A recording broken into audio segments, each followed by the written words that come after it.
Hello everyone, welcome to my channel.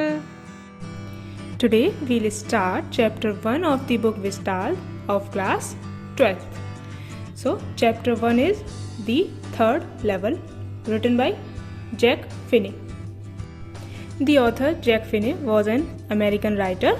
His best known works are science fiction and thrillers. In fact, our today's chapter is also a science fiction because the main character Charlie of this chapter does time travel. Okay. Firstly, main characters of the chapter. Charlie main character है and he is 31 years old. Louisa, Charlie's wife. Sam, Charlie's friend and psychiatrist. So start करते हैं. Chapter में हम time travel के बारे में पढ़ेंगे and इस चैप्टर में न्यूयॉर्क के ग्रैंड सेंट्रल स्टेशन के बारे में बताया गया है. नाउ ये ग्रैंड सेंट्रल स्टेशन पूरे वर्ल्ड का सबसे बड़ा और सबसे बिजी स्टेशन है. ठीक है, तो ऑथर जैक फिने बताना स्टार्ट करते हैं दैट न्यूयॉर्क के सभी लोग इस बात के बारे में जानते हैं, यहाँ तक कि न्यूयॉर्क के प्रेसिडेंट भी यही कहेंगे कि न्यूयॉर्क के ग्रैंड सेंट्रल स्टेशन के 2 लेवल्स हैं, but according to me there are 3 levels of New York grand central station. अब सभी लोग यही कहते हैं, सभी लोगों का यही मानना है कि ग्रैंड सेंट्रल स्टेशन के 2 लेवल्स हैं, बट पता नहीं कैसे हमारा main character Charlie 3rd level में एंटर कर जाता है और उसका ये मानना है कि 3rd लेवल एग्जिस्ट करता है, यानी कि ग्रैंड सेंट्रल स्टेशन के 3 लेवल हैं और वहीं से टाइम ट्रेवल स्टार्ट होता है. आगे वो कह रहा है कि आपको लग रहा होगा मैं पागल हूँ, क्योंकि भाई प्रेसिडेंट तक 2nd लेवल के बारे में ही मानते हैं और 2nd लेवल 2 ही लेवल बताते हैं, बट मैं 3री लेवल भी बता रहा हूँ. बट मैं पागल नहीं हूँ, मैं अपने फ्रेंड से माइंड चेकअप करा चुका हूँ. सो यहीं से वो बताना स्टार्ट कर रहा है कि 2nd लेवल के बारे में न्यूयॉर्क में सबको पता है, 1st level and 2nd level, but मैंने 3rd लेवल में भी एंटर किया है. और जब मैंने ये बात अपने साइकेट्रिस्ट फ्रेंड सैम को बताई तो उसने कहा कि ऐसा कोई 3rd लेवल एग्जिस्ट ही नहीं करता, ये तो सिर्फ तुम रियलिटी से भाग रहे हो, क्योंकि प्रेजेंट वर्ल्ड में भागदौड़ वाली जिंदगी से, टेंशन से, एंग्जाइटी से, फियर से, वरी से और अपने वर्कोहॉलिक रूटीन से तुम खुश नहीं हो. इसलिए ये सिर्फ तुम्हारा इमेजिनेशन है, ये सिर्फ तुम्हारे माइंड में एक थॉट चल रहा है कि कोई 3rd लेवल भी है. ये वर्ल्ड सिर्फ तुम्हारे माइंड में ही है कि कोई 3rd लेवल भी है, जबकि ऐसा नहीं है.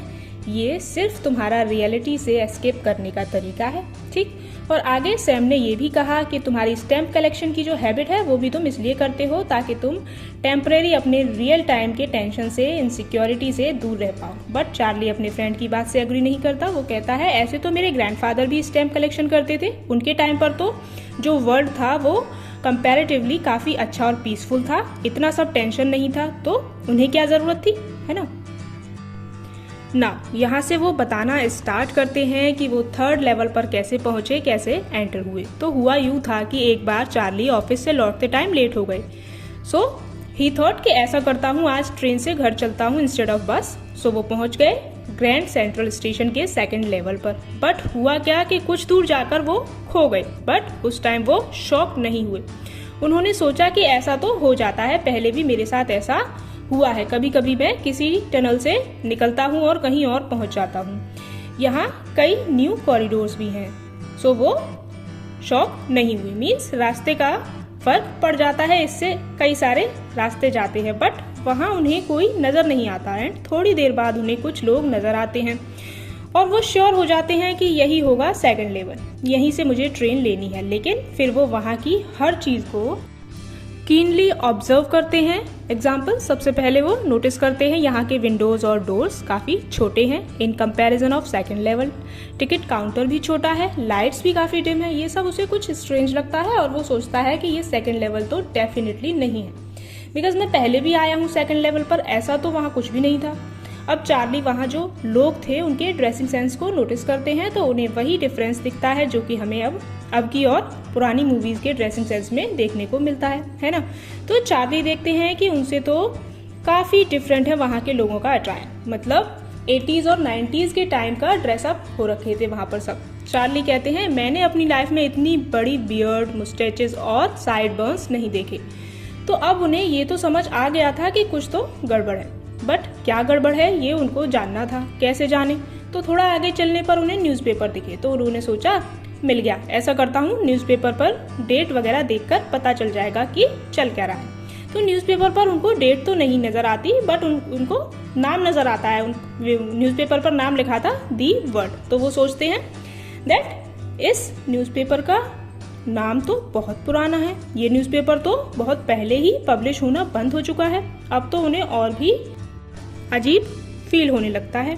तो वो अपने इस डाउट को क्लियर करने के लिए आगे जाते हैं एक पब्लिक लाइब्रेरी में, एंड वहाँ वो न्यूज़पेपर में डेट देखते हैं। उस पर डेट थी जून 11, 1894। नाउ चार्ली कंफर्म हो जाते हैं कि ये वो पास्ट में पहुंच गए हैं, प्रेजेंट में नहीं है, वो टाइम ट्रेवल कर चुके हैं। बट इस बात को जानकर वो बहुत खुश हुए, बिकॉज उन्होंने सोचा कि चलो अच्छा है मैं पास्ट में हूँ, यहाँ की लाइफ तो काफ़ी पीसफुल होगी, तो मैं फटाफट अपने लिए और अपनी वाइफ लुइजा के लिए टिकट्स ले लेता हूँ गेल्सबर्ग और इलिनॉइस की। अब गेल्सबर्ग की क्यों?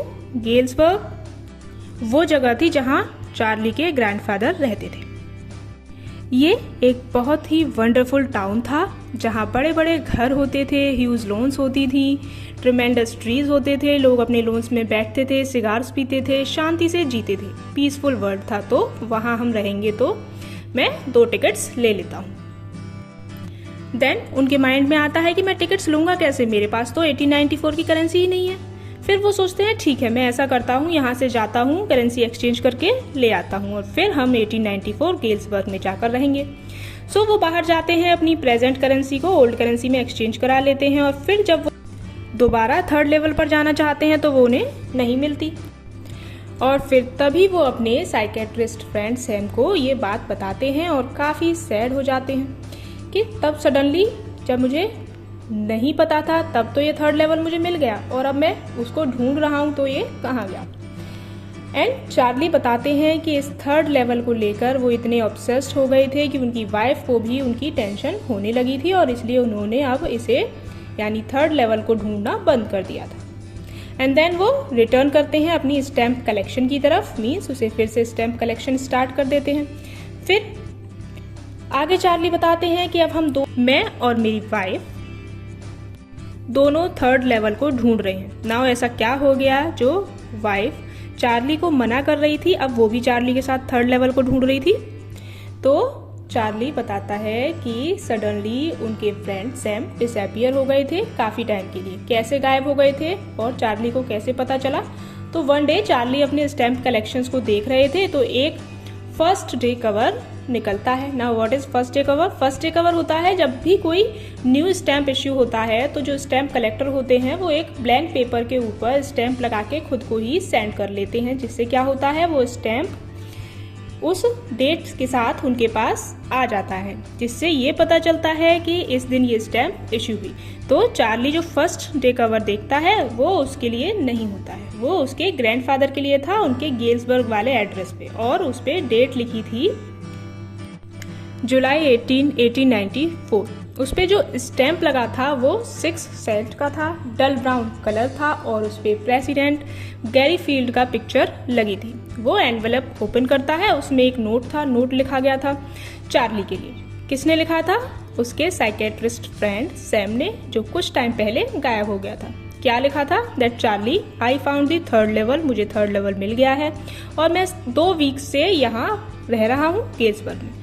तो यही वो रीज़न था जिसकी वजह से चार्ली और उसकी वाइफ को 3rd लेवल एग्जिस्ट करता है, इस बात पर बिलीव हुआ था। ओके, क्योंकि खुद सैम ने उन्हें ये नोट भेजा था। तो आगे सैम ने लिखा था कि यहाँ मैं बहुत एंजॉय कर रहा हूँ, इवनिंग में हम लोगों को अपने घर इनवाइट करते हैं, सॉन्ग्स गाते हैं और मैं बहुत अच्छे से यहाँ सेटल हो गया हूँ। तुम और लुइसा भी यहाँ आ जाओ और 3rd लेवल को ढूंढना बंद मत करो। So next day Charlie coin store जाता है पता करने, तो उसे पता चलता है कि सैम ने भी $800 की ओल्ड करेंसी ली थी और उसने गेल्सबर्ग में जाके एग्रीकल्चर वर्क स्टार्ट कर दिया था। अब सैम तो साइकेट्रिस्ट था, तो एग्रीकल्चर क्यों? बिकॉज पुराने टाइम तो पीसफुल वर्ल्ड था, सो साइकेट्रिस्ट की ज़रूरत वहाँ लोगों को नहीं थी। सो यही इसी के साथ चैप्टर फिनिश हो गया है। सैम तो 3rd लेवल में पहुंच गया है, चार्ली और उसकी वाइफ को पहुंचना बाकी है। अब यहाँ ऑथर ने ये रीडर्स पर छोड़ा है कि आप इस स्टोरी को रियल माने या चार्ली की इमेजिनेशन। सैम का नोट और उसका गेल्सबर्ग जाना भी चार्ली के माइंड की इमेजिनेशन ही थी, बिकॉज जब चार्ली ने उसको 3rd लेवल के बारे में बताया था तो सैम ने मना कर दिया था, बट चार्ली चाहता था कि वो उसकी बात माने, उसकी बात पर बिलीव करे कि 3rd लेवल एग्जिस्ट करता है। सो चैप्टर इसी के साथ फिनिश कर दिया गया है कि सैम गेल्सबर्ग पहुंच गया है, वो वहां सेटल हो गया है और चार्ली और लुइसा को भी वहां रहने के लिए बुला रहा है और कह रहा है कि तुम भी 3rd लेवल को ढूंढना बंद मत करो। With this, our video comes to an end. Kindly share your views about the chapter in the comment section and please like and share this video and subscribe to the channel.